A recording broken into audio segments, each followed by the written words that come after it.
and I'm proud to say this is my 4th time performing at Madison Square Garden, the most famous arena in the damn world. Please don't say that. Why? They said we think it's very inappropriate for you to say. So why? I'm president. I want to protect the women of our country. What an amazing pillow. I have a little bit of money now. I could buy a good pillow.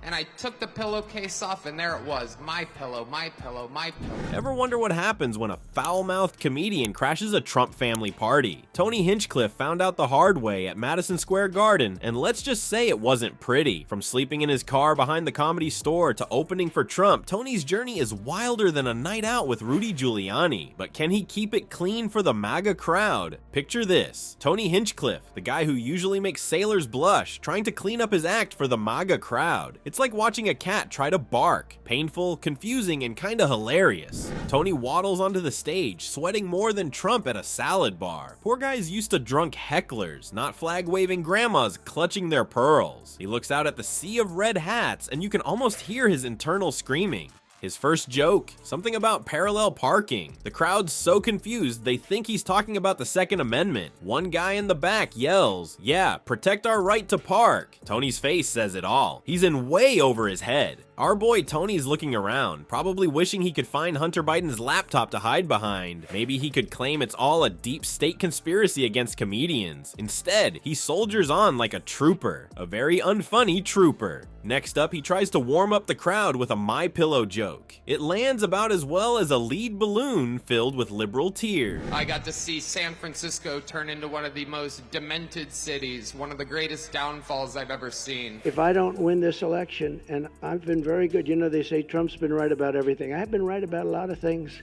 Even Ted will admit that. I've been right about a lot of things. And these Latinos, they love making babies too. Just know that. They do. They do. There's no pulling out.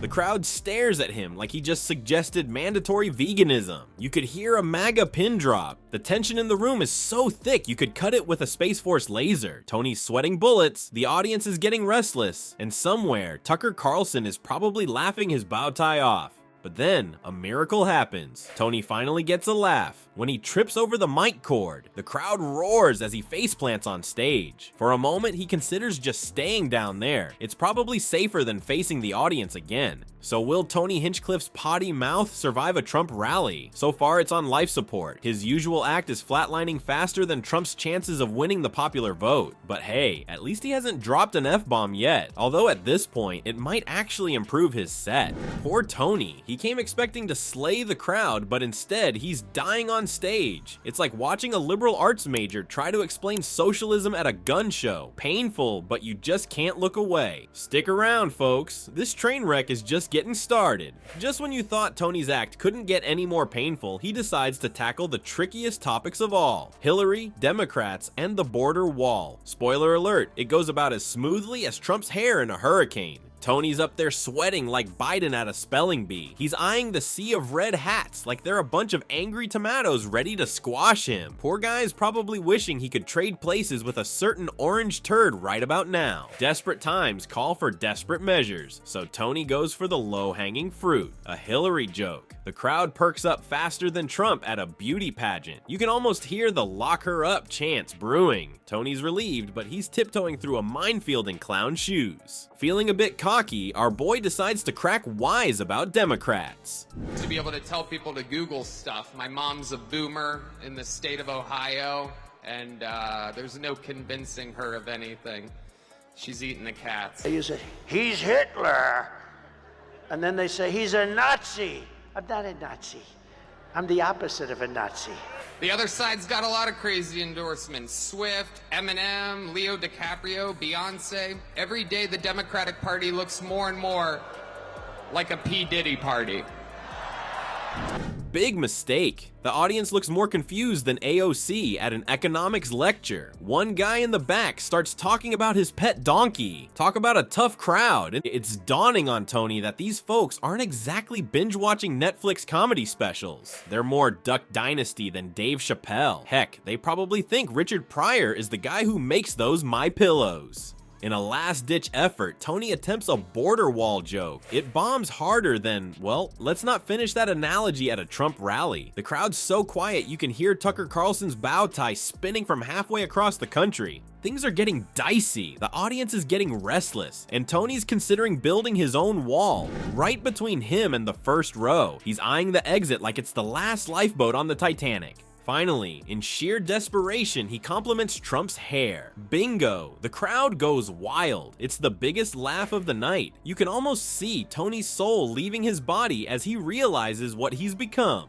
Tony Hinchcliffe's usual act is dirtier than the bottom of Trump's golden toilet, but now he's trying to keep it cleaner than Mike Pence at a church picnic. Poor Tony's sweating more than a snowman in Florida, desperately trying to remember how normal people talk. He's replaced Mother Bleeper with Freedom Lover, and the crowd's more confused than Rudy Giuliani at a hair salon. One guy in the back starts waving a tiny American flag, thinking it's some kind of patriotic code. Tony's realizing that cleaning up his act is harder than getting Trump to eat a salad. In a moment of desperation, Tony attempts a joke about fake news. Big mistake. It bombs harder than, well, let's just say it doesn't go over well. The audience stares at him like he just suggested they trade their MAGA hats for pussy hats. You could hear a bald eagle cry in the awkward silence that follows. Tony's sweating so much, people think he's doing a bit about climate change. That gets a few boos and someone yells, "It's a Chinese hoax." Tony's wishing he could disappear faster than Trump's tax returns. Panicking, he decides to compliment the Second Amendment. Half the crowd cheers, while the other half reaches for their holsters. Tony's wondering if he should have worn a bulletproof vest instead of his "I Heart the NRA" t-shirt.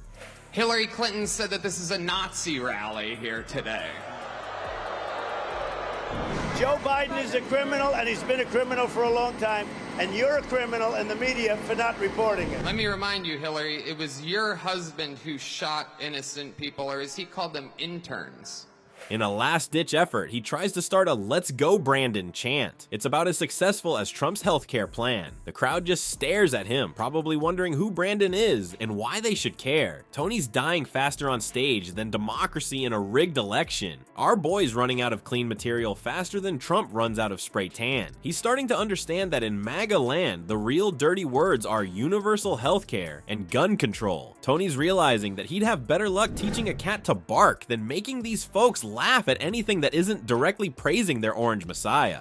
Ever seen a comedian sweat more than Rudy Giuliani at a landscaping company? Well, Tony's about to give him a run for his money. As he reaches for his last joke, you gotta wonder, will this be his final punchline or his career's knockout blow? Poor Tony's down to his last joke, and he's praying to any deity who'll listen. Heck, he'd even take a blessing from the MyPillow guy at this point. It's just obvious to me who the right candidate is. There's a guy out here dodging bullets.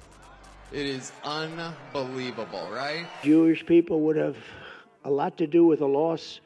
If I'm at 40%, if I'm at 4, think of it, that means 60% are voting for Kamala. And then the fight. What he did was so cool that Biden got COVID. With nothing left to lose, he decides to go all in with a Biden impression. Let's just say it's about as accurate as Trump's election fraud claims. He's got the squinty eyes down, but his "come on man" sounds more like a constipated Kermit the Frog. The crowd's reaction, milder than Trump's response to white supremacists. You could hear crickets chirping, and they weren't even part of the act. Tony's dying faster on stage than democracy in a rigged election. It's like watching a car crash in slow motion, except the car is Tony's career, and the wall is a sea of unimpressed MAGA hats. In a last-ditch effort to save his hide, Tony tries to lead a "Build the Wall" chant, but in true Hinchcliffe fashion, he messes it up and says "Build the Wall" instead.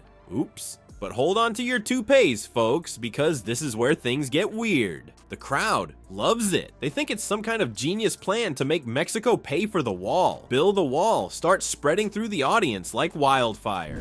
Trump survived an assassination attempt and Biden got COVID. We vote next week. God voted 3 months ago.